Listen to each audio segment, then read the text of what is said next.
I'm going to fucking jail for a long time for attempted murder. Quote, cause I tried fucking killing somebody. Shit, I cut him in the throat. Quote, I'm going to jail. You do know that, right? It's attempted homicide. The last quote, I tried to stab him. I stabbed him in the fucking rib cage. I think maybe his arm. I stabbed him. People against Preston Richard Schultz, 26G 705-740. Good morning. Your appearance, Detective? Good morning, Detective Sergeant Gary Robinson, Gibraltar Police Department. So sorry about this morning. Raise your right hand. No I solemnly swear or affirm under penalties of perjury that the testimony you will give in these proceedings will be the whole true self you got. I do, Your Honor. Okay, go ahead. On March 14, 2026, at approximately 01:54 hours, officers were dispatched to 28635 West Jefferson as Riverbillies Bar in the city of Gibraltar for a stabbing. Officers discovered the suspect, Preston Schultz, had fled the scene prior to officers arriving. Officers would contact 3 victims of assault. Victim 1 was stabbed in the neck near his carotid artery and in the center of his chest. He was transported to the hospital. Victim 2 was stabbed in the right hand while attempting to break up the fight. He declined medical treatment on scene, but later drove himself to the hospital for medical treatment. Victim 3 was cut on the left forearm when attempting to break up the fight. He declined treatment also on scene. Several witnesses and the victims indicated Preston Schultz was the suspect in the case. The knife used in the assault was collected on scene. While officers were on scene, Preston Schultz contacted his ex-girlfriend who was on scene, Ellie, via telephone.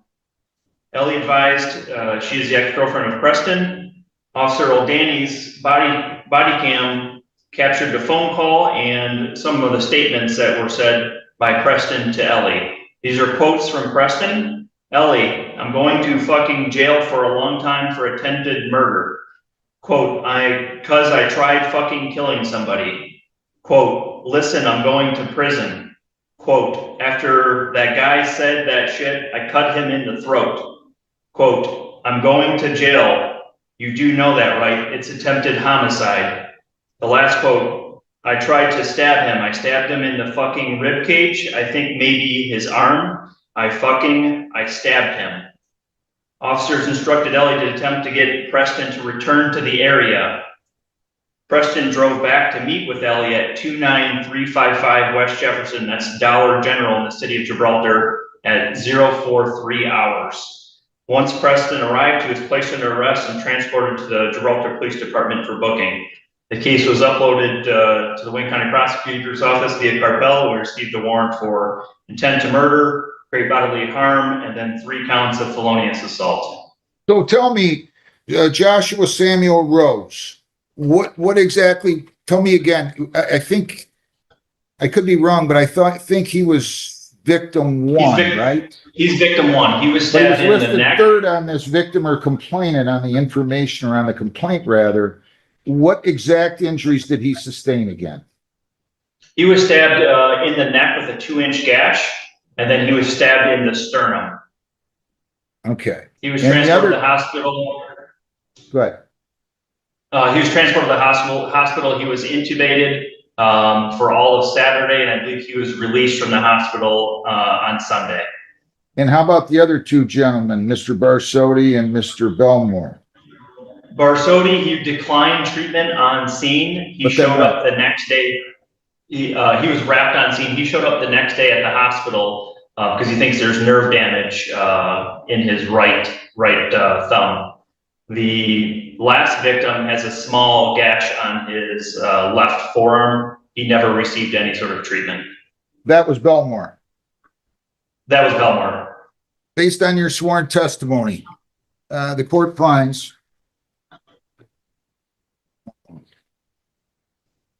that the crimes as alleged were committed by a probable cause standard, and the court is going to go ahead and authorize the issuance of the complaint and the warrant for the arrest of the defendant on this 5-count felony complaint. A-whim with regard to Joshua Samuel Rose, assault with intent to do great bodily harm, less than murder, upon Joshua Samuel Rose, and then felonious assault upon Joshua Samuel Rose, Jeffrey Charles Belmore, and Austin Christopher Barzotti. So I'm going to authorize the issuance of the complaint and warrant. You can bring him forth for arraignment, and we will go from there. Thank you, Your Honor.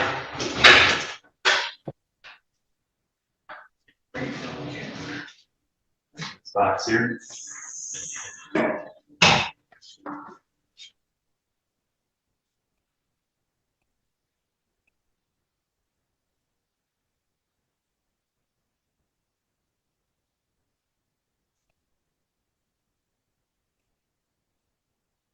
Good morning, sir. Your name, Preston Richard Schultz.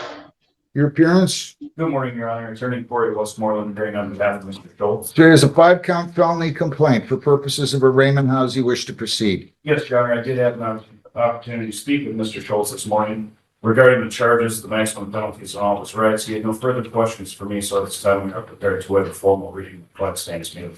Sir, I'm going to advise you of your rights. You do have the right to remain silent. You do not have to say anything. If you choose to say something in or out of court, whether orally or in writing, it can be used against you. Do you understand that?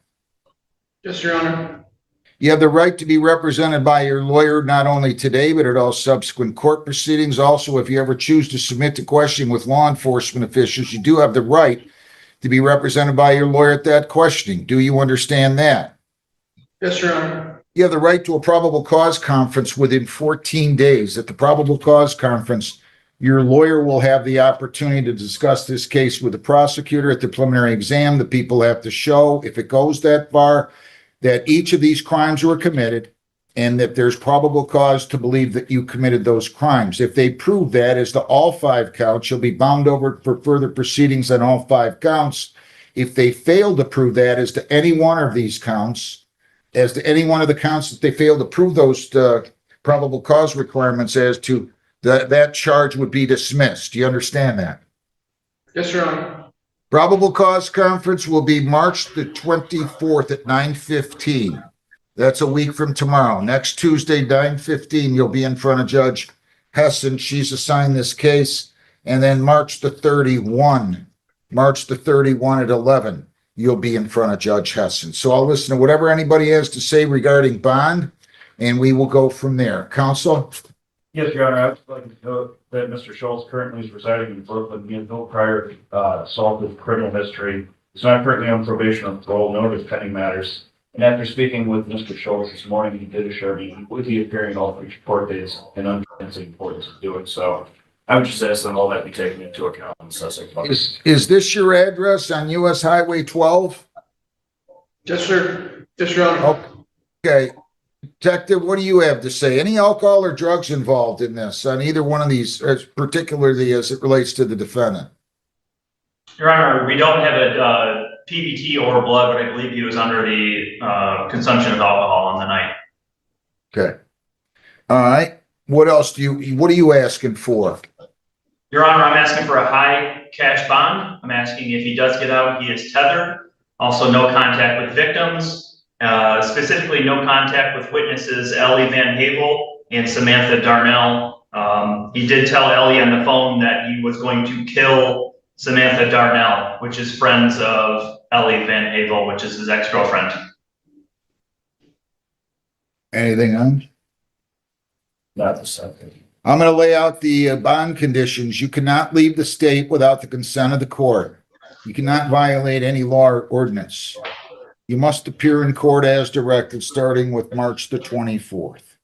You're not to have any contact with any prosecution witnesses except through your lawyer. You cannot write, phone, see, text, email, or communicate with them or have anybody else do any of those things for you on your behalf. You're not to have any contact with any of the victims, that being Joshua S. Rose, Jeffrey Belmore, or Austin Barzotti. You cannot write, phone, see, text, email, or communicate with them or have anybody else do any of those things for you on your behalf. You're not to purchase, possess, or consume alcohol, no marijuana, no illegal drugs. You're not to purchase, possess, or consume any one of those. You're not to possess any firearms. You're not to possess dangerous weapons. You do have to acquire a GPS tether. You're not to be within 2 miles of the victims, their residence, or their place of employment. You're not to be released until fitted with a GPS tether. 100,000 cash or surety will be the bond, March the 24th at 9:15. Any questions, sir? No, Your Honor. Anything else? Detective, anything else? No, Your Honor. Thank you very much. Thank you. Thank you. you.